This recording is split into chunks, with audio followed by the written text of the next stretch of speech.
உனக்குரியதல்லாத இடத்துல உன்னை இருக்க விடாம அலைய விடுறாருன்னா கர்த்தர் உன்னை பனிஷ் பண்றாரு நினைக்காத. உனக்கு ஒரு இடத்துல உன்னை கொண்டு வந்து உட்கார வைக்காது. அதாவது உங்களுக்கு நன்மை இல்லாத இடத்துல கர்த்தர் உங்களை யுத்தம் பண்ண விட மாட்டான். உங்களை சில இடத்துல கொண்டு போய் ஆவியில அந்த போராட வைக்கிறார்னா அந்த இடத்துல உங்களுக்கு நன்மை இருக்காது.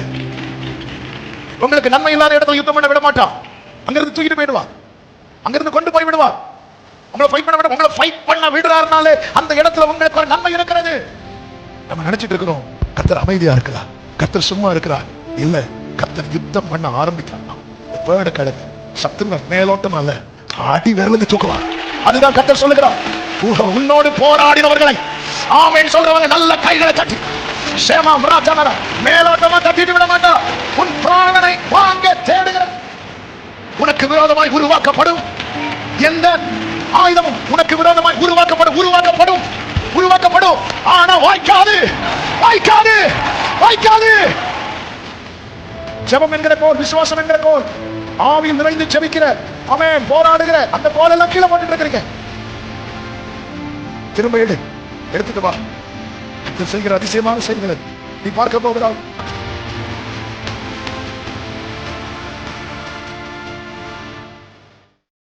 ஒன்று சாமுவேல் 16 கடைசி. அப்படியே தேவனால் விடப்பட்ட ஆவி சவுலை பிடிக்கும் போது தாவீது சுரமண்டலத்தை எடுத்து தன் கையினால் வாசிப்பான். அதனாலே பொல்லாத ஆவி அவனை விட்டு நீங்க சவுல் ஆறுதல் அடைந்து சொஸ்தமாவான். இப்படி தாவீது செஞ்சதுனால 21வது வசனத்தை வாசியுங்கள். அப்படியே தாவீது சவுலிடத்தில் வந்து அவனுக்கு முன்பாக நின்றான். அவன் இவனை மிகவும் சிநேகித்தான். நல்ல கவனிங்க, அவன் இவனை மிகவும் சிநேகித்தான். அப்ப தாவீதுக்கு ஃபர்ஸ்ட் ஃப்ரெண்ட் யாரு? அடுத்த ஃப்ரெண்ட் யாரு? யோனத்தான். நமக்கு இது தெரியல, நமக்கு யோனத்தான் மட்டும் தான் தெரியும். தாவீதோட ஃபர்ஸ்ட் ஃப்ரெண்ட் யாரு? சவுல். யார் இப்படி ஃப்ரெண்ட் ஆக்குனா தெரியுமா? ஏன் இப்படி ஆக்குனார்? ஏன் ஆக்கினார்? நமக்கு தெரியாத பல காரியங்கள். ஆனால் கர்த்தருடைய திட்டம் நிறைவேற. அதுதான் சொல்லுகிறேன், ஒரு முகாந்திரம் இல்லாமல் தேவன் எதையுமே அனுமதிக்க மாட்டார். இந்த தாவீதுக்கு சவுலுக்கும் சம்பந்தமே இல்லாத காலத்துல சவுலுக்கு முன்னாக சாமுவேலை கொண்டு கர்த்தர் சொன்ன ஒரு வார்த்தை உண்டு. 15வது அதிகாரம் அதனுடைய 28வது வசனம். அப்பொழுது சாமுவேல் அவனை நோக்கி, கர்த்தர் இன்று உம்மிடத்தில் இருந்த இஸ்ரவேலின் ராஜ்யத்தை கிழித்து போட்டு உம்மை பார்க்கிலும் உத்தமனாய் இருக்கிற உம்முடைய தோழனுக்கு. யாருக்கு? உம்முடைய தோழனுக்கு. அப்படி சொல்லும் போதே சவுல் சுத்தி பார்த்திருப்பா. உடனே எல்லா ஃப்ரெண்டும் Facebookல இருந்து அன்ஃப்ரெண்ட் பண்ணிருப்பாங்க. ஏன்னா அடுத்த ஆளு நம்ம தான்.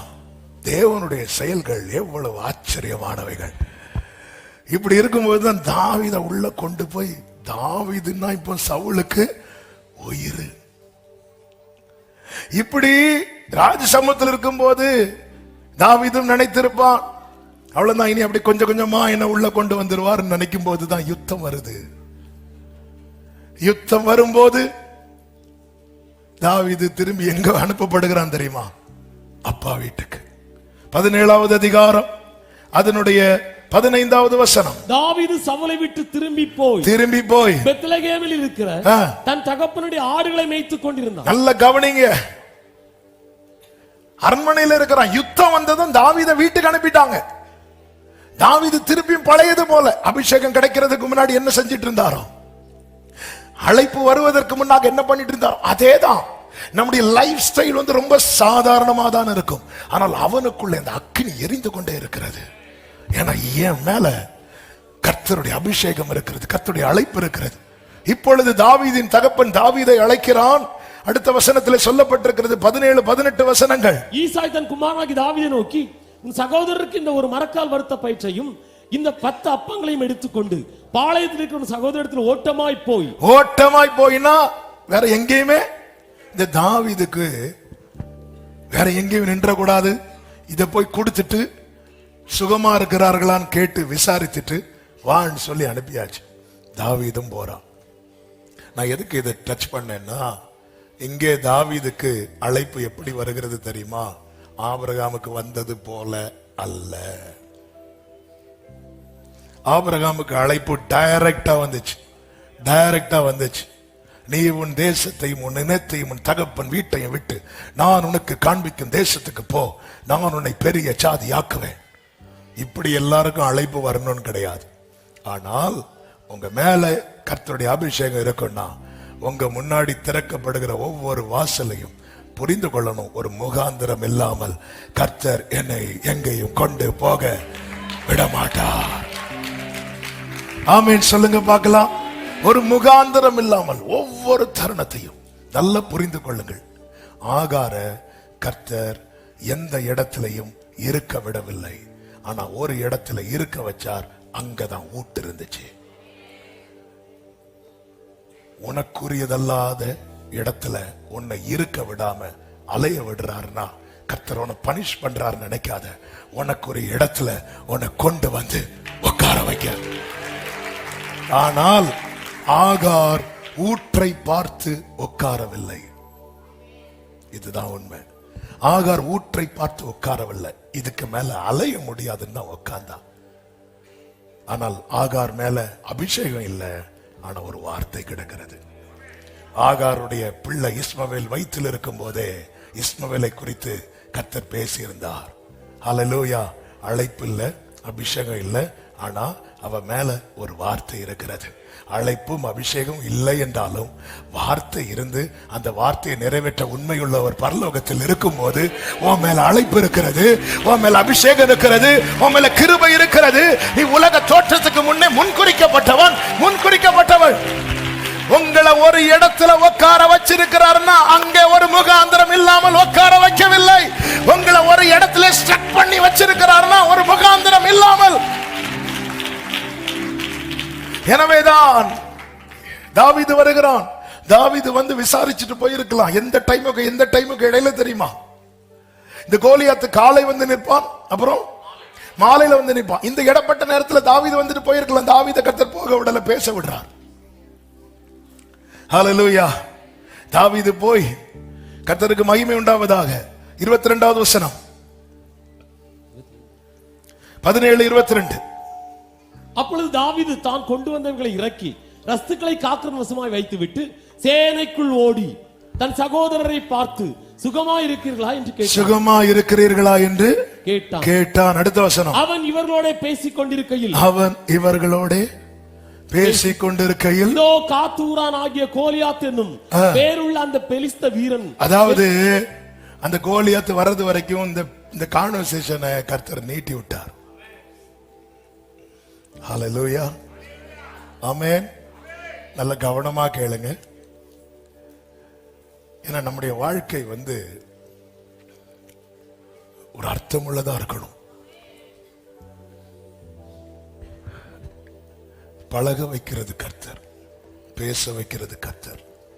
நமக்கு தெரியாததுக்கு பின்னாக இருக்கிற பர்பஸ்.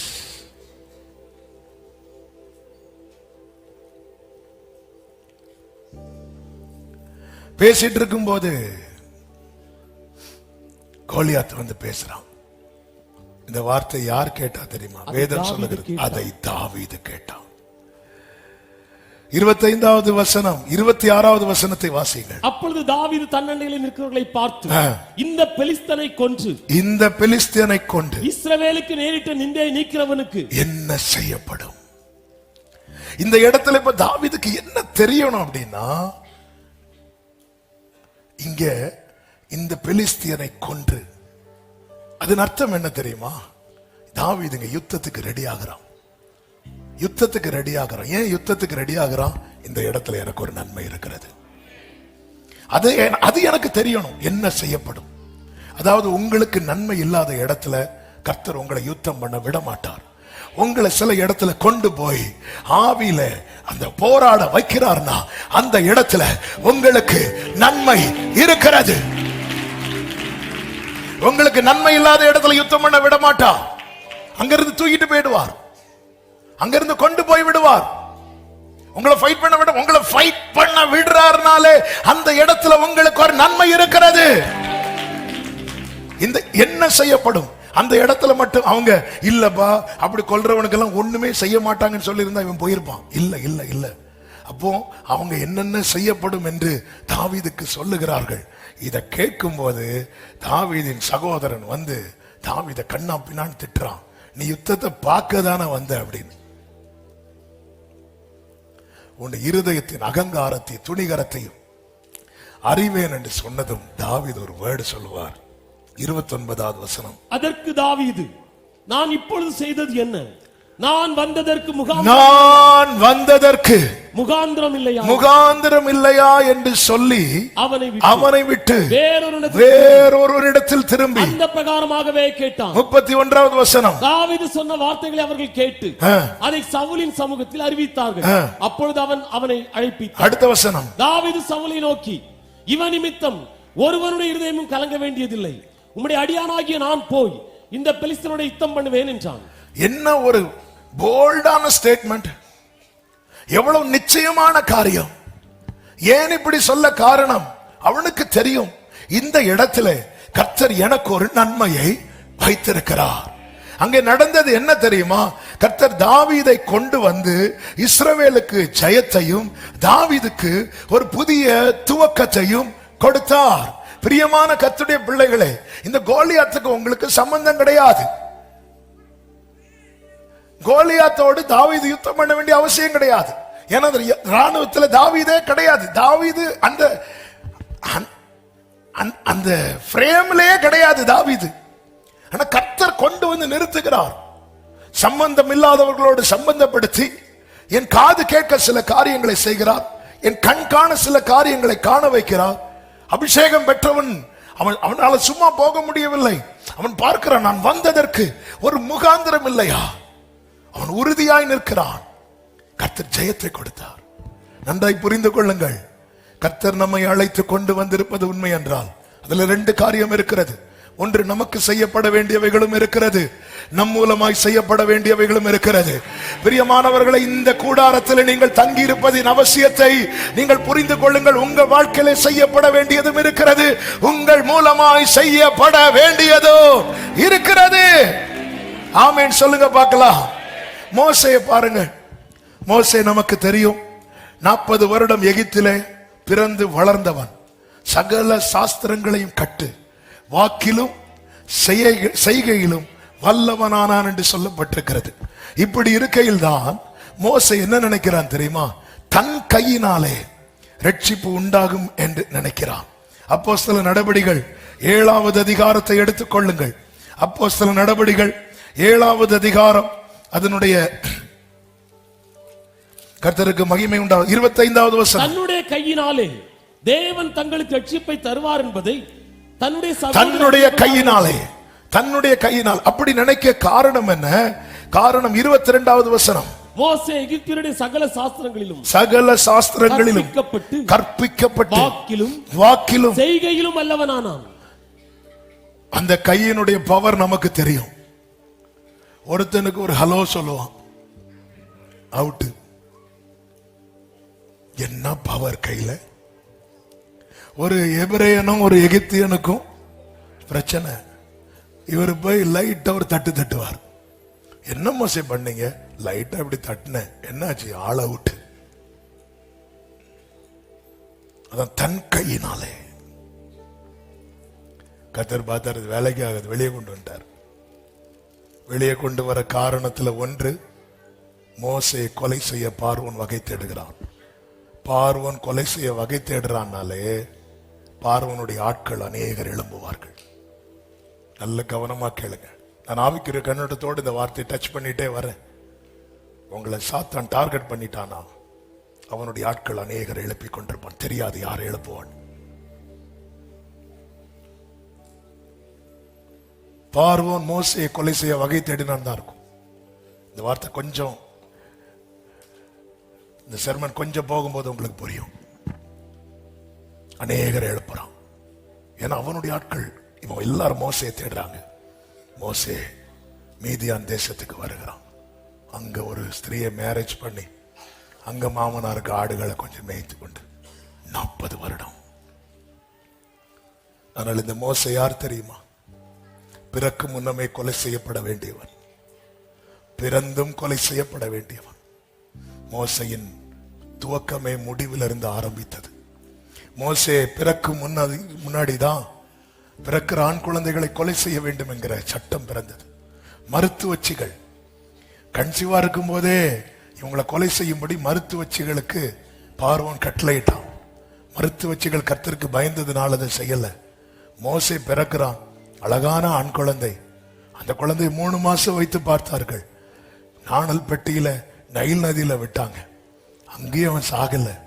கையில யார் கையில கரெக்டா மாட்டுறானா, பார்வோன் குமாரத்தி கையில மாட்டுறான். சாகல, வளர்ந்தான். இப்பொழுது மோசே 40 வருடம் எகிப்தில் வளர்ந்த பிறகு அடுத்த 40 வருடம் மீதியான் தேசத்துல வனாந்தரத்துல ஆடு மேய்த்து கொண்டிருக்கும் போது நான் சொல்லுகிற இந்த வார்த்தையை கவனிங்க. இப்ப மோசே மட்டும் நிற்கிறான். ஒரே பர்வதத்தில் ஒரு முட்செடி இருக்கிறது. அந்த முட்செடியிலே கர்த்தர் எழுந்தருளி மோசையோடு பேசுகிறார். இப்ப யார் 2 பேர் மட்டும் நிக்கிறாங்க தெரியுமா? கர்த்தரும் மோசையும். இங்கிருந்து கர்த்தர் ஒரு புதிய துவக்கத்தை மோசைக்கு வைக்கிறார். நல்லா புரிந்து கொள்ளுங்கள். சில நேரத்துல எல்லாம் முடிந்தது போன்ற ஒரு நிலையில கர்த்தர் கொண்டு வருவார். அந்த இடத்துல தான் 2 பேர் நிற்போம். யாரெல்லாம் தெரியுமா? நானும்.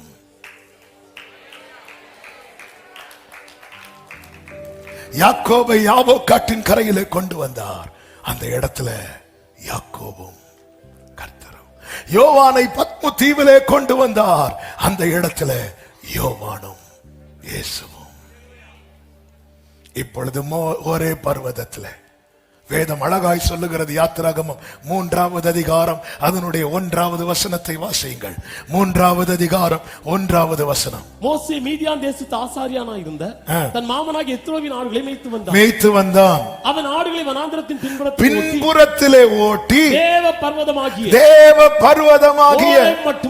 ஓரே மட்டும் வந்தான். அடுத்த வசனம். அங்கே கர்த்தருடைய தூதனானவர் முச்செடியின் நடுவிலிருந்து உண்டான அக்கினி ஜுவாலையில் நின்று அவனுக்கு தரிசனமானார்.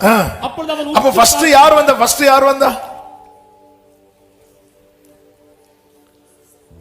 யார் வந்தா? கர்த்தர். ஏன்னா இவன் என்ன பார்க்கிறான்? அவன் உற்று பார்க்கும்போது முச்செடி அக்கினியினால் ஜுவாலித்து எரிந்தும், இவன் வரும்போதே தூரத்துல இருந்து பார்க்கிற என்ன அது வெளிச்சம் தெரிஞ்சுட்டே இருக்குது.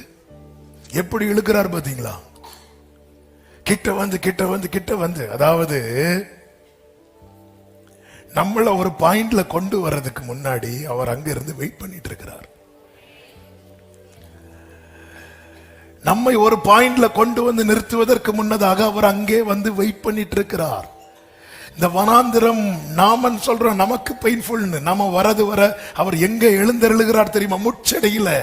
அவருக்கு தாங்க வலி. நம்ம பார்க்கிறோம், நம்ம நினைக்கிறோம் சிலுவை சுமக்கும் போது அவர் தலையில முள் இருந்தது என்று. இல்ல, நம் ஒவ்வொருவரையும் அவர் வழியில கொண்டு வருவதற்கு அவருக்கு முள்களை சுமப்பதை போன்ற அனுபவம்.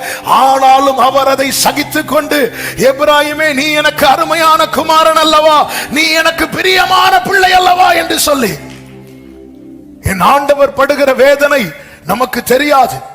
இந்த இடத்துல கொண்டு வந்து இங்கே அவனுக்கு ஒரு துவக்கத்தை கொடுக்கிறார். அதுதான் யாத்திராகமம் 4வது அதிகாரம் 3வது அதிகாரம் 10வது வசனம். நீ இஸ்ரவேல் புத்திரராகிய என் ஜனத்தை எகிப்திலிருந்து அழைத்து வரும்படி உன்னை பார்வோனிடத்துக்கு அனுப்புவேன் வா என்றார். வா அப்படிங்கிறார். வான்னு சொன்னது மோசே என்ன சொல்லுகிறான்? அடுத்த வசனம். அப்பொழுது மோசே தேவனை நோக்கி பார்வோனிடத்துக்கு போகவும் இஸ்ரவேல் புத்திரரை எகிப்திலிருந்து அழைத்து வரவும் நான் எம்மாத்திரம் என்றான். மோசேக்கு முடியல. என்ன ஆண்டவரே சொல்றீங்க? அன்னைக்கு சொல்லியிருந்தா வேற, இன்னைக்கு சொல்றீங்க இல்ல. மோசே, இத்தனை காலம் உன்னை வாழ வைத்தது நோக்கத்தை புரிந்து கொள். நீ ஏதோ மாமனாருடைய கொஞ்சம் ஆட்டை மேய்ச்சிட்டு போவதுக்கு இல்ல மோசே, முகாந்தரம் அறிந்து செயல்படு. ஆண்டவர் சொல்றார், நான் உன்னை அனுப்புறேன் வா. சொல்லிட்டு ஒரு வார்த்தை சொல்லுவார். ஆமென். அதனுடைய 19வது வசனம். ஆனாலும் எகிப்தின் ராஜா வல்லமை கண்டால் ஒழிய, எதை கண்டால் ஒழிய? சத்தமா சொல்லுங்க. மோசேக்கு இப்ப எப்படி இருக்கும் தெரியுமா? இததான் ஆண்டவர் 40 வருஷத்துக்கு முன்னாடி காட்டினேன். ஆமென். நான் காட்டினேன். ஆனா பார்வோன் என்ன காட்டுன்னு காட்டிட்டான். நான் ஓடி, இப்போ நீங்க அதே டயலாக ரிப்பீட் பண்றீங்க. எஸ் மோசே, கைவல்லமைய பார்வோன் பார்க்கணும், அது உன் கைவல்லமை இல்ல, என் கைவல்லமை. உன்னை நான் நிறுத்தி இருப்பது உன் கையை காண்பிப்பதற்கல்ல, என் கையை காண்பிப்பதற்கு. உங்க கைகள் குறுகவில்லை, உம்மால். நல்ல கவனமா கேளுங்க, நல்ல கவனமா கேளுங்க. இதே மோசே கிட்ட கர்த்தர் கேட்கிறார் 4:2. கர்த்தர் அவனை நோக்கி, உன் கையில் இருக்கிறது என்ன என்றார். உன் கையில் இருக்கிறது என்ன என்றார். இப்ப மோசேக்கு வயசு என்ன? 80. இதே இப்ப மோசே என்ன சொல்றார்? ஒரு கோல் என்றார். ஒரு கோல். இதே கர்த்தர் 40 வருஷத்துக்கு முன்னாடி உன் கையில் இருக்கிறது என்னன்னு கேட்டா மோசே என்ன சொல்லி இருப்பா? ஆண்டவரே, இது PhD, இது எகிப்துல நான் இங்க படிச்சேன், இது இங்க முடிச்சேன், இதை நான் இங்க முடிச்சேன், இதை நான் இங்க முடிச்சேன். அவருக்கு தெரியும். உன் கையில் இருக்கிறது என்ன? அந்த சகல சாஸ்திரங்களையும் என்னெல்லாமோ படிச்சிய மோசே, உன் கையில் இருக்கிறது என்ன? எதுவுமே சொல்லல மோசே. கீழே போடு அப்படின்னாரு. கீழே போடு, கீழே போட்டு எடுத்தாச்சு. இப்போ அதுக்கு ஒரு பேர் இருக்கு, தேவனுடைய கோல். மோசே, நான் உன்னை அனுப்புறேன், இந்த கோலை உன் கையில் பிடித்துக்கொள். 17, இதனால் நீ அடையாளங்களை செய்வாய். இப்ப மோசைக்கு முன்னாடி இந்த கோலுக்கு ஒரு சம்பவம் நடந்துச்சு. என்ன நடந்துச்சு? குயிக்கா சொல்லுங்க. கவனிக்கிறீங்களா? கேட்குறீங்க? என்ன கவனிச்சீங்க? என்ன நடந்துச்சு?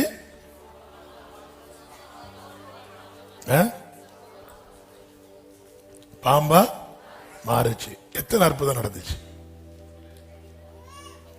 கோலை வச்சு இப்ப எத்தனை அற்புதம் நடக்குது சொல்லுங்க. ஒரே அற்புதம் நடக்குது. கோல் எதுவா மாறுது? பாம்பா மாறுது. அடுத்து தேளா மாறுச்சா? மொத்தம் எத்தனை அற்புதம் நடக்குது? ஒரே அற்புதம். மனசுல வச்சுக்கோங்க. அப்பதான் அடுத்த அவசரம் போகும்போது உங்களுக்கு புரியும். இப்ப கர்த்தர் சொல்லுகிறார், நான் உன்னை அனுப்புறேன், வா. இப்ப மோசைக்கு புரியுது, அவர் முகாந்திரம் இல்லாம என்னை வாழ வைக்கல, முகாந்திரம் இல்லாம என்னை வெளியே கொண்டு வரல. எல்லாம் தெரியணும்ல. 40 வருஷம் ஏன் வெளியே வச்சிருந்தாருன்னு தெரியணும்ல. அது இப்ப தெரிய வரும். நம்ம நினைக்கிறோம் அவர் சும்மா நம்மளை காத்திருக்க வைக்கிறார், காத்திருக்க வச்சுட்டு நம்மளை உருவாக்குறார், நம்மளை உருவாக்குறார். ஆனா அவர் செய்யற காரியத்தை புரிந்து கொள்ளுங்கள். இப்பொழுது மோசே எங்க போறார் தெரியுமா? மாமனார் வீட்டுக்கு போறார்.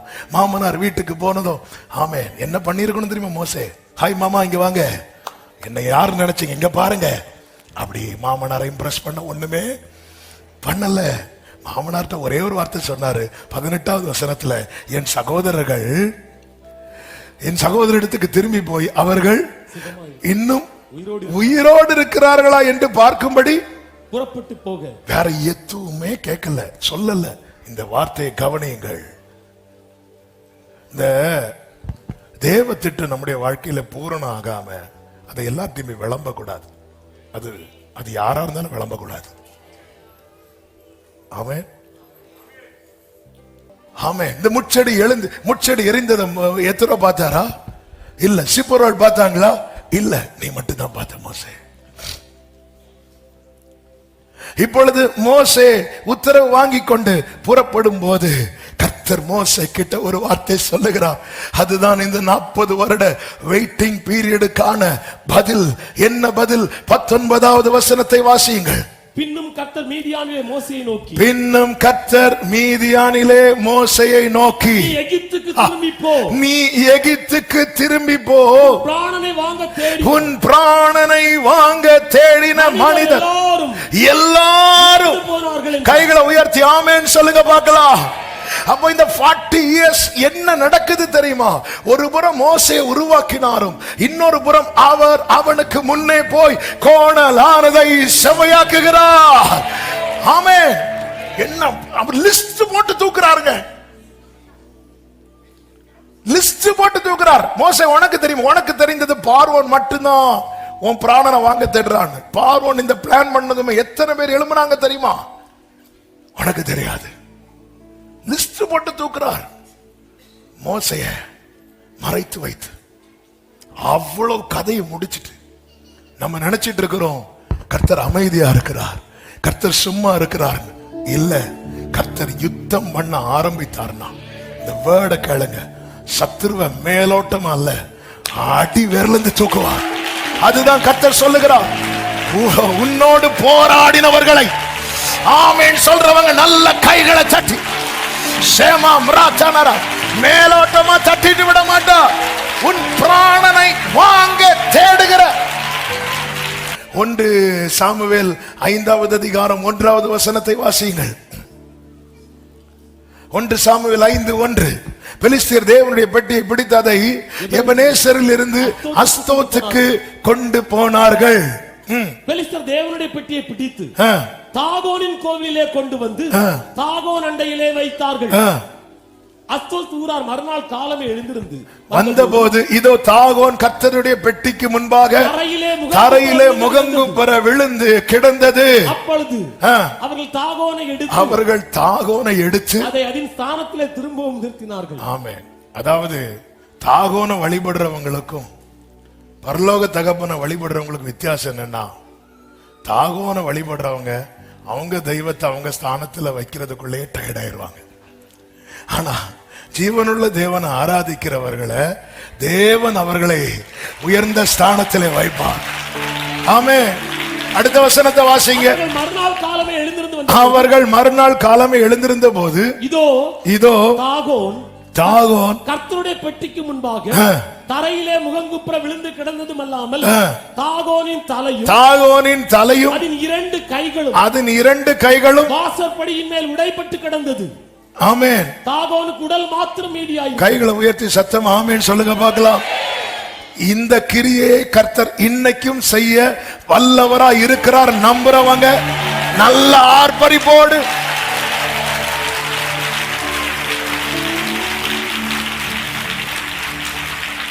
இந்த பெலிஸ்தரை பாத்தீங்களா, டெய்லி காலையில் எழும்பி எங்க வராங்க? கோயிலுக்கு. எங்க வராங்க? நமக்கு காலையில் எழும்பணுமா? அந்த ஆன்லைனை தட்டி விடு. இத்தனைக்கும் அவங்க தெய்வம் கீழே விழுந்து மூக்கு உடையுது. இருந்தாலும் கர்த்தர் எங்க போய் அடிக்கிறார் பாத்தீங்களா? சும்மா சொல்லலங்க, உன்னை தொடுகிறவன்.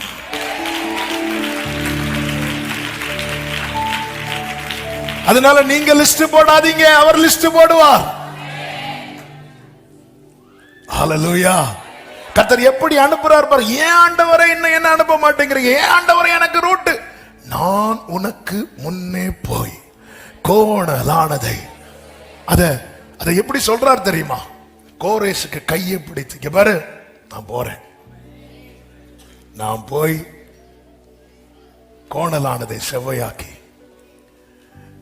அந்தகாரத்தில் இருக்கிற பொக்கிஷத்தையும் ஒளிப்பிடத்தில் இருக்கிற புதையலும் கொடுப்பதற்காக இருப்பு கதவுகளை உடைத்து வெண்கல தாழ்பால்களை முறித்து போடுவேன். இப்ப பாருங்க, கர்த்தர் உள்ள போய் அடிக்கிறார். அடுத்த வசனத்தை வாசிங்க. ஆதலால் இந்நாள் வரைக்கும் தாகோனின் பூஜாசாரிகளும் தாகோனின் கோவிலுக்கு பிரவேசிக்கிற யாவரும் அஸ்தோத்தில் இருக்கிற தாகோனுடைய வாசற்படியை மிதிக்கிறதில்லை. நேத்து வர காலையிலான எங்க போயிருவாங்க? இப்போ அந்த வாசற்படியே கைகளை உயர்த்தி வர ஆமென் சொல்லுங்க. ஆமென். அல்லேலூயா.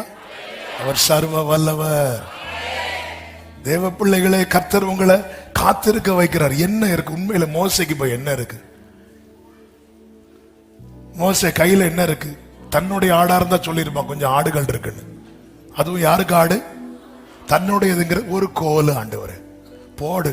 அந்த கோலால அவனுக்கு ஒரு பிரயோஜனம் இல்லை, அதனால போட்டான். அவன் சும்மாலாம் நம்ம போட மாட்டோம். எது நமக்கு வேண்டாமோ அதெல்லாம் அம்மா ஏதாவது இருந்தா தாங்கம்மா, உடனே நம்ம ஃப்ரெஷ்ஷா லெக் பீஸ் எடுத்தா கொடுப்போம். பழையது ஏதாவது இருக்கா பாரு.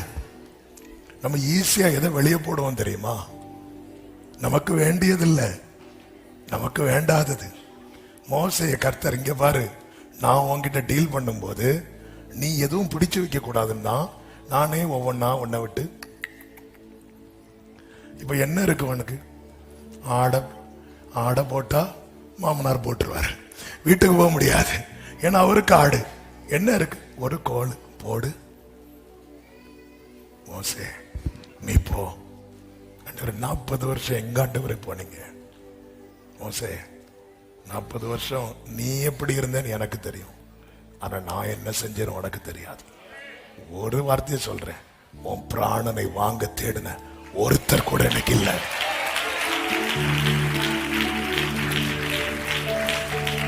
ஆமென் சொல்லுங்க பார்க்கலாம்.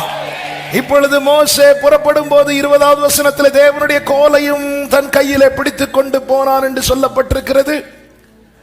21வது வசனத்தில் கர்த்தர் சொல்லும் வார்த்தையை கவனமாய் கேளுங்கள். அப்பொழுது கர்த்தர் மோசேயை நோக்கி, எஸ், நீ எகிப்திலே திரும்பி போய் சேர்ந்த பின் நான் உன் கையில்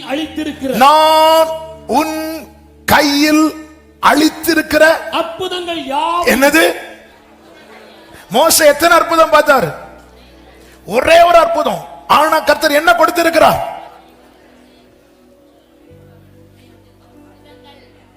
கரெக்ட், சத்தமா சொல்லுங்க சகோதரி. அற்புதங்கள் யாவையும் பார்வோனுக்கு முன்பாக செய்யும்படி எச்சரிக்கையாயிரு. எச்சரிக்கை. அற்புதம்னாலே ஆச்சரியம் இல்லங்க, அற்புதம்னா எச்சரிக்கை. அதாவது இந்த அற்புதத்தை செய்யணும் மோசே செஞ்சிருவார், ஏன்னா ஆல்ரெடி செஞ்சது. அற்புதங்கள்னா இன்னும் நிறைய இருக்கு, எதுவுமே மோசே இதுவரை செய்யல, பார்க்கல, என்ன ஆகும்னு தெரியல. முதல் அற்புதம் நடந்த போது மோசே துள்ளி குதித்து தேவனை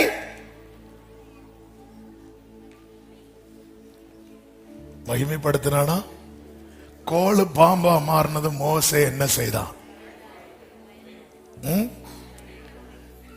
ஆமென். 3வது வசனம் 4:3. அப்பொழுது கர்த்தர் மோசேயை நோக்கி, உன் கையை நீட்டி அதன் வாளை பிடி என்றார். அவன் தன் கையை நீட்டி அதை பிடித்த போது அது அவன் கையிலே கோலாயிற்று. 4:3. அதை தரையிலே போடு என்றார். அவன் அதை தரையிலே போட்ட போது அது சர்ப்பமாயிட்டு. மோசே அதற்கு விலகி ஓடினான். கர்த்தர் எதற்கு இதை காட்டினார்? இது எங்க போய் காட்டணும்? பார்வோன் சமுத்திரத்துல காட்டணும். அப்ப இதை பார்வோன் சமுத்திரத்துல காட்டும் போது யார் விலகி ஓடணும்? பார்வோன் ஓடணும். ஆனா கர்த்தர் இப்ப டெமான்ஸ்ட்ரேட் பண்றார், இங்க பாரு, நீ இதை செய், இப்படி செய்யணும். இவர் போட்டதும் ஆளை காணும். ஆமென். இது நம்ம சிலர் இயேசு நாமத்தில் பிசாசே போக மாட்டியா, நான் போறேன் போ. இவரு கோலை போட்டு கோல் எதுவா மாறுது? சர்ப்பமா மாறுது. மாறினதும் இவர் பார்த்தாருன்னு இவர் ஓடுறாரு. இங்க வாங்கி வா, ஓடுவான்னு தெரியும். அதனாலதான் ஃபர்ஸ்டே உருவிட்டார். எதை? பாதரட்சைய. அங்க ஃபுல்லா முள்ளு செடி, ஃபுல்லா முள்ளு. நீ எங்க ஓடுவேன்னு எனக்கு தெரியும்.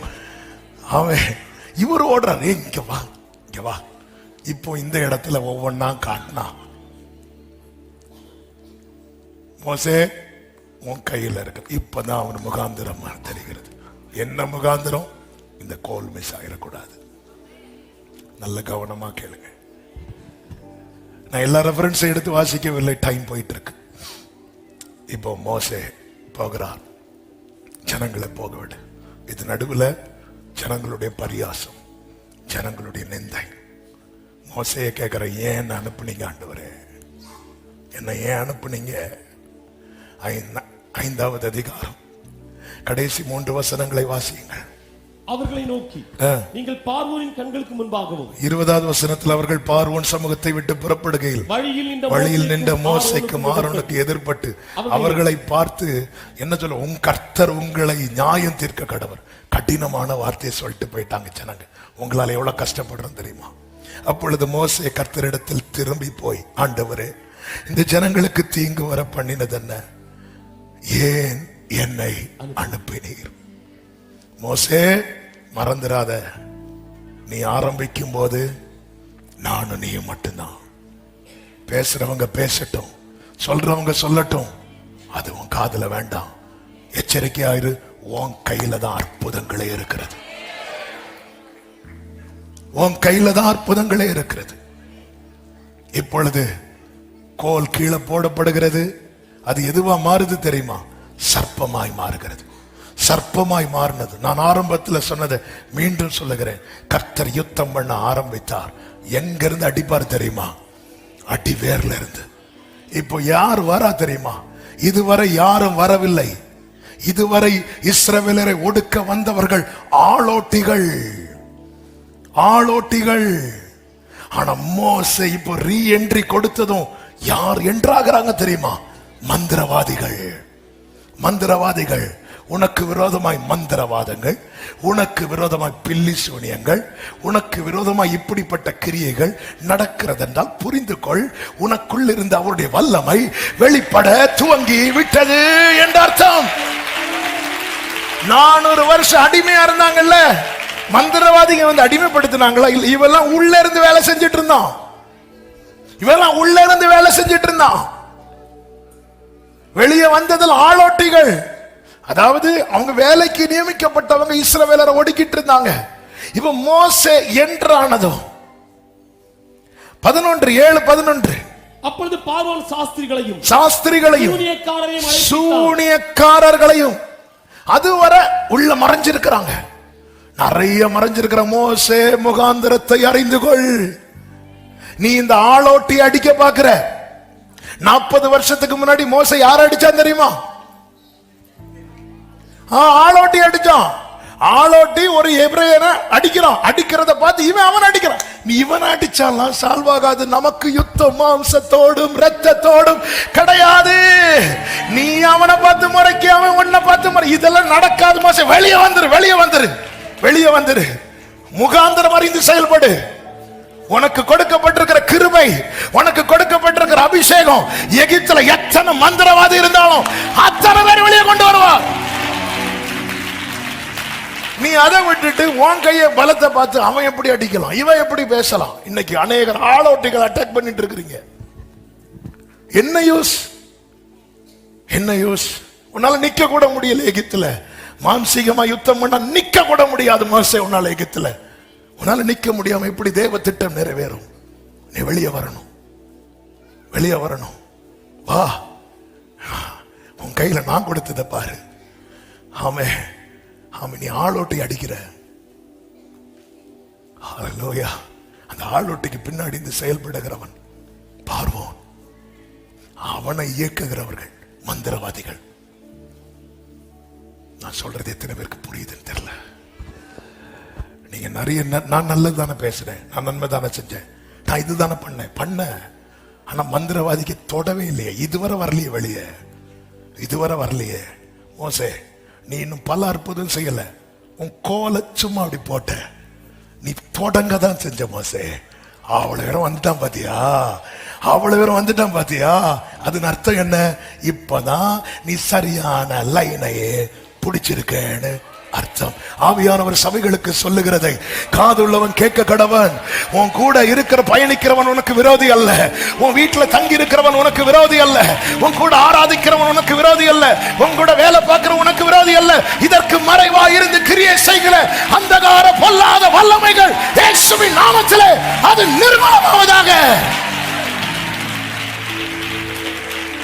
ஜீசஸ். நல்ல கவனிங்க. ஃபர்ஸ்ட் யுத்தம். அத்தனை மந்திரவாதிகள் வந்தாங்க.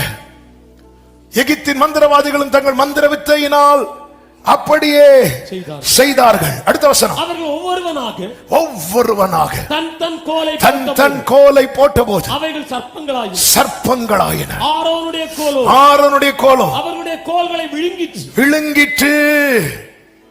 கேட்கலாம், ஏன் ஆண்டவரை அலோவ் பண்ணீங்க? அது எப்படி ஆண்டவரை? மந்திரவாதிகள் கோல் சர்ப்பமா மாற நீங்க அலோவ் பண்ணீங்க. கர்த்தர் அனுமதிக்காம ஒண்ணுமே நடக்காது. ஏன்னா பாகாலின் தீர்க்கதரிசிகள் அக்னி இறக்க முயற்சித்தார்கள். கர்த்தர் அனுமதித்தாரா? இல்ல. ஆனா இங்க அனுமதிக்கிறார். ஏன் தெரியுமா? ஏன் தெரியுமா? வெளியே வந்தாச்சுல, இனி உள்ள போக கூடாது, இனி உள்ள போக கூடாது. திரும்ப கோல் எடுக்கும் போது மோசே கையில மட்டும்தான் கோல் இருக்கும். அவன் ஒருத்தன் கையில அந்த கோல் இருக்க கூடாது. அதிகாரத்தை பிடுங்கிறான். அதிகாரம். ஆமே. ஹalleluya. உனக்கு விரோதமாய் உருவாக்கப்படும் எந்த ஆயுதமும் உனக்கு விரோதமாய் உருவாக்கப்படும். ஆனா வாய்க்காது.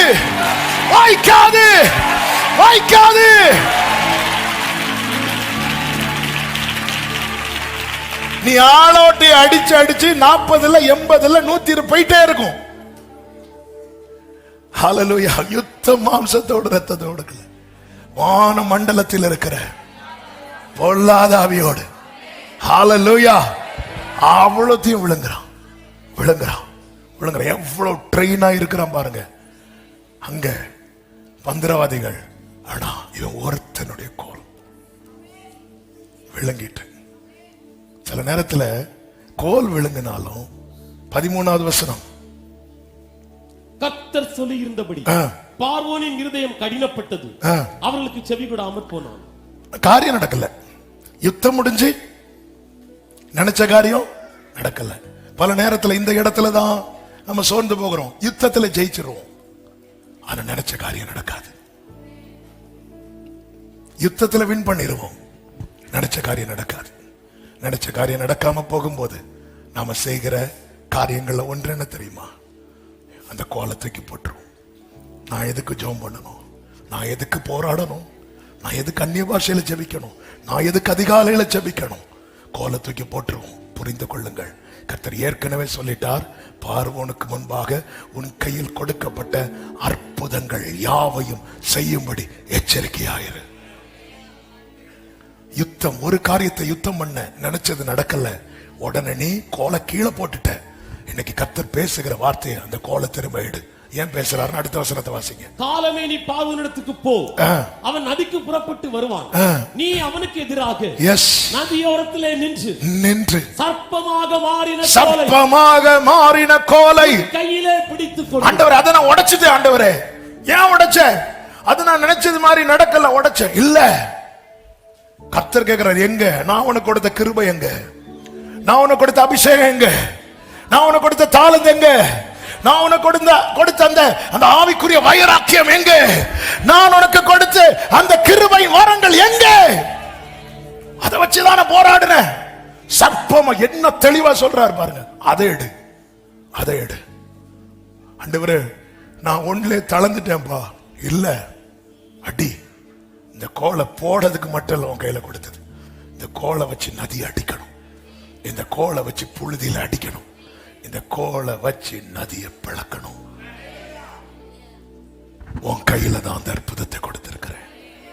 ஒரு காரியத்துக்காய் இந்த காலை வேளையில பேசும்போது பரிசுத்த ஆவியானவர் திட்டமும் தீர்க்கமுமாய் இடைப்பட்ட வார்த்தை இதுதான். 5 நபர்களை வைத்துதான் நான் செய்து கொண்டு வந்தேன். ஆனா மோசையோட நான் ஸ்டாப் பண்ணிட்டேன். ஏன்னா ஆவியானவர் தேவையான ரேமாவை கொடுத்துட்டான். ஒரு காரியத்துக்காய் போராடி நினைத்தது போல நடக்கவில்லை என்றதும் எத்தனையோ பேர் அந்த கோலை திரும்ப கையில எடுக்கல. இனி நான் ஆவியில போராட மாட்டேன், இனி நான் இந்த காரியத்துக்காக உத்தரவாதம் எடுக்க மாட்டேன். கர்த்தர் சொல்லுகிறார், நீ எடுக்கலன்னா உன் கண்ணுக்கு முன்னாடி இந்த ஜனங்க அடிமைத்தனத்திலே மாண்டு போவார்கள். இல்ல, சில காரியங்கள் நீ நினைத்தது போல நடக்காமல் இருக்கலாம். ஆனா கர்த்தருடைய செயல் என்ன தெரியுமா? இங்க வேகமா இந்த வசனங்களை வாசியுங்கள். அதனுடைய 8-18.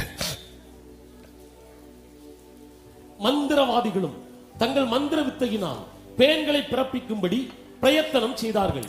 செய்தும் அவர்களால் கூடாமற் போய். கர்த்தர் எங்க இருந்து அடிச்சிட்டு வரார் பாருங்க. அவர்களால் கூடாமற் போயிட்டு. 9-11. அந்த கொப்புளங்கள் மந்திரவாதிகள் மேலும் எகிப்தியர் எல்லார் மேலும் உண்டானதினால் அந்த கொப்புளங்கள் நிமித்தம் மந்திரவாதிகளும் மோசேக்கு முன்பாக நிற்கக்கூடாது. மந்திரவாதிகளும் மோசேக்கு முன்பாக நிற்கவே முடியல. இப்படி ஒரு நிலைக்கு கொண்டு வரணும். தெரியாது நமக்கு. நம்ம நல்லா தான் ஜெபம் பண்றது போல நல்லா தானே ஜெபம் பண்றோம். ஆண்டவர் புதிய பாஷைகளை கொடுத்தாரு, கிருபைகளை கொடுத்தாரு. ஒரு மணி நேரத்துல முடிய வேண்டிய ஜெபம் 2 மணிக்கு 3 மணிக்கு போகுது. அடுத்த நாள் பார்த்தா அவன் இருதயம் கடினமா இருக்கும். அப்படியே தான் இருக்கும், ஒரு மாற்றம் கிடையாது. உடனே எதுக்கு ஜெபம் பண்ணி, என்னத்தை ஜெபம் பண்ணி? இல்ல, ஆண்டவர் கேட்பார், சர்ப்பமாய் மாறின அந்த கோலை எடுத்துட்டு வா. ஐயோ ஆண்டவரே, அதை நான் உடைச்சிட்டியா?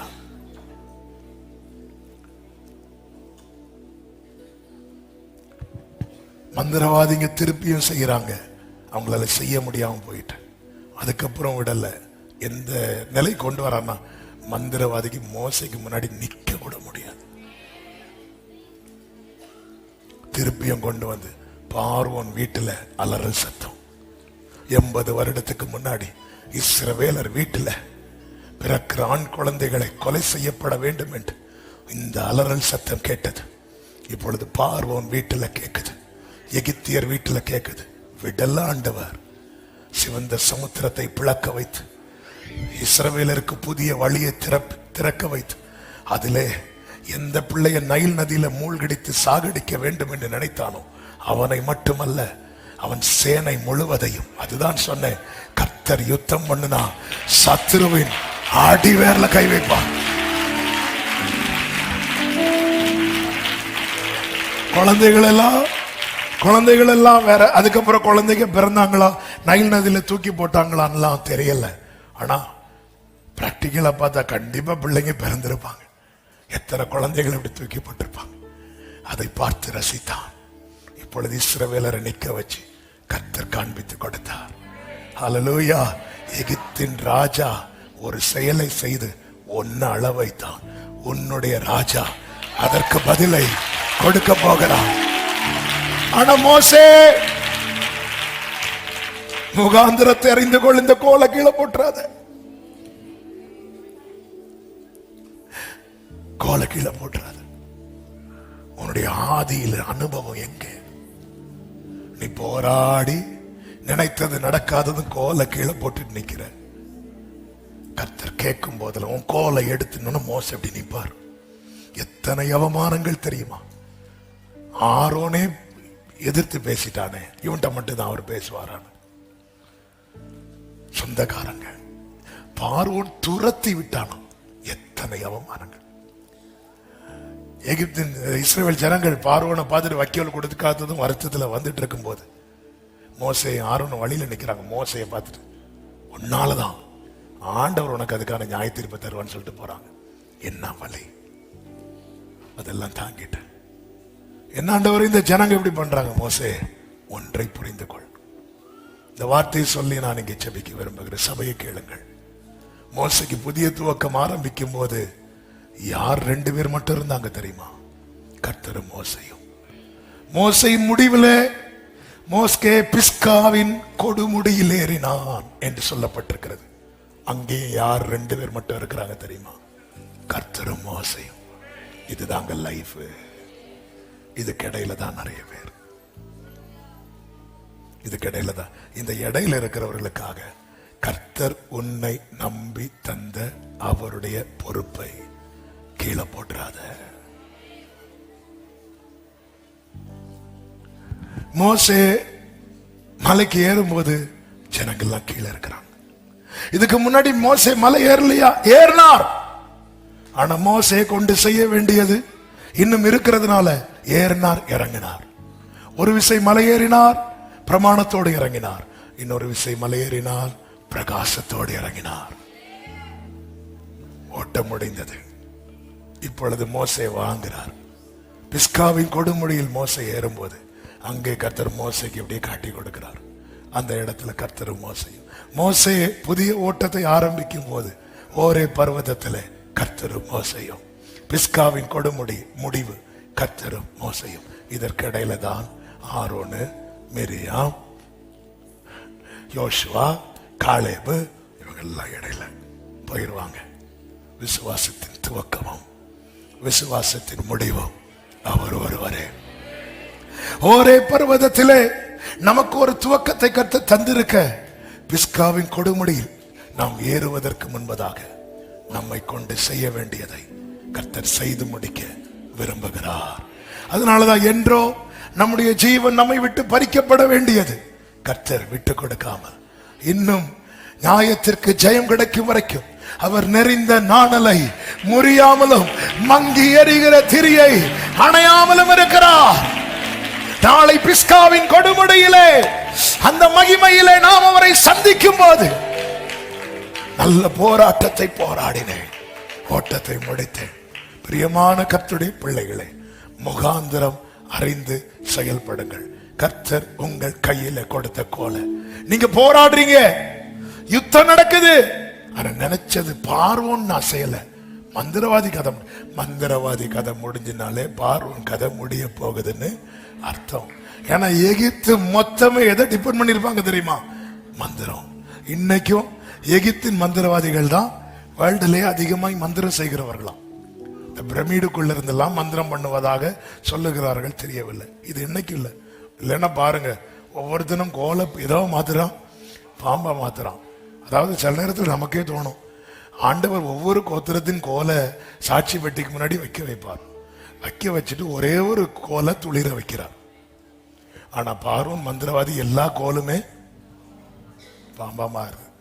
சில நேரம் தோணும், இங்க இருக்கிறத விட அங்க போனாலே நல்லா இருக்குன்னு தோணும். போயிடாதீங்க, காணாது, திரும்ப கோலாகாது. பாம்பு கடைசி வரை பாம்பு தான். அங்கெல்லாம் அப்படி இல்லை, அங்க யாருக்கோ ஒரு ஆளுக்கு தான். அந்த விசுவாசி ஓகே, அந்த பாஸ்டர் குடும்பம் ஓகே. ஆனாலும் ஆனா அங்க பாரு, எல்லா கோலுமே பாம்பா இருக்கு. இல்ல, ஆண்டவருக்கு தெரியும், உன் கையில எவ்வளவு நாள் உலர்ந்திருந்தாலும் துளிர் வைக்கும் நாள் வரும்போது ஒரே இரவுல உன் கதையை மாற்ற என் கர்த்தர் வல்லவர். அதே நேரத்தில் உன் கையில் கொடுக்கப்பட்ட இந்த அற்புதங்கள் இதை செய்வதற்கு. எல்லாரும் உங்க கையை பாருங்க, சும்மா பாருங்க. இந்த கையில அவர் கொடுத்திருக்கிறார். அது எப்படிங்க இந்த கையில கொடுப்பார்? எப்ப கொடுத்தாருன்னு சொல்லவா? அந்த கையை வச்சு, இந்த கையை, யாக்கோபே நான் உன் வலது கரத்தை பிடித்து நீ பயப்படாதே நான் உனக்கு, அப்படி பிடிக்கும் போது இங்க பாஸ் ஆயிட்டு. ஜனங்க பாடுனது மோசையின் கையை அல்ல, ஜனங்க பாடுனது கர்த்தரின் கையை. ஆனால் அதை கர்த்தர் யார் கை வச்சுதான் செய்தார் தெரியுமா? மோசே. அதனால சோர்ந்து போகாதீங்க, எழுந்து போரடி சீயோன் குமாரத்தியே, நீ எழுந்து போரடி. கர்த்தர் உங்களை மகிமை உள்ள சாட்சியாய் நிறுத்துவாராக. சத்தமா ஆமென் சொல்லுங்க பார்க்கலாம். எல்லாரும் எழுந்து நிற்கலாமா? வாழ்நாளை எல்லாம் வீணாளா வருத்தத்தோடு கழிப்பது ஏன்? வந்தவர் பாதம் சரணடைந்தால் வாழ்வித்து உன்னை இன்னைக்கு வந்துரு, திரும்பி வந்துரு. அதுதான் மோசே கிட்ட கர்த்தர் சொன்னார். மோசே கிட்ட கர்த்தர் சொன்னார், உன்னை அனுப்புறேன் வா. மோசே வரமாட்டேங்கிறான், நீ வா. இன்னைக்கு பகல் வேளையில சபையை பார்த்து, இங்க இருக்கிறவர்களுக்கு மட்டுமல்ல, அன்பு உள்ளமே, ஆன்லைன்ல இருந்து எங்க இருந்து பாக்குறீங்கன்னு தெரியல, உங்க கையில கொடுக்கப்பட்ட கோலை நீங்க கீழே போட்டுட்டீங்க. ஜெபம் என்கிற கோல், விசுவாசம் என்கிற கோல், ஆவியில் நிறைந்து ஜெபிக்கிற, ஆமென், போராடுகிற அந்த கோல் எல்லாம் கீழே போட்டுட்டு இருக்கிறீங்க. திரும்ப எடுத்துட்டு வா. கர்த்தர் செய்கிற அதிசயமான செயல்களை நீ பார்க்க போகிறாய். ஹல்லேலூயா. வாழ்நாளை எல்லாம் வீணாளாய் வருத்தத்தோடு வாழ்நாளை எல்லாம் எஸ் ஓ வந்தவர் பாதம் சரணடைந்தால் வாழ்வித்து உன்னை சேர்த்துக் கொள்வார். வருவார் தருணம் இதுவே, அழைக்கிறாரே வல்ல ஆண்டவர். வருவார் வல்ல ஆண்டவர். பிரியமான கர்த்தருடைய பிள்ளைகளே, ஆண்டவர் திரும்ப அழைக்கிறார். மோசே அழைத்தது போல ஆண்டவரே, என் கையில நீங்க கொடுத்தது, ஆமே, அது நிறைவேறணும், அது நிறைவேற்றப்படணும். சிலருடைய பேச்சுகள், சிலருடைய செயல்கள் என்னை தூரமாய் ஓடி போக வைக்குது, ஒதுங்க வைக்குது. இல்லப்பா, இன்னைக்கு வெளிப்படுத்திட்டீங்க. என்னுடைய ஆரம்பத்திலையும் நீங்க மட்டும்தான், என் முடிவிலையும் நீங்க மட்டும்தான். நான் நிக்கணும் ஆண்டவரே, முகாந்திரம் அறிந்து செயல்பட எனக்கு கிருபை தாரோன்னு கேட்கிறவங்க 2 கைகளை வானத்துக்கு நேராக உயர்த்து. நீர் என்னை பாரும். அர்ப்பணித்தே நான் அர்ப்பணித்தே என் ஆவி ஆத்மா என் ஆவி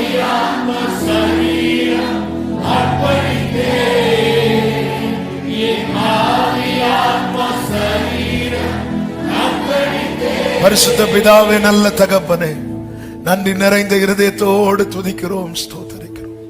நீர் எவ்வளவு நல்லவர். நீர் எங்களை நேசிக்கிறீர். நீர் சபையை நேசிக்கிறீர். எனவே வேண்டிய வார்த்தைகளை தந்து பேசிக்கொண்டே இருக்கிறேன். உம்முடைய அன்புக்கு முன்பாக நாங்கள் ஒன்றுமே இல்லப்பா.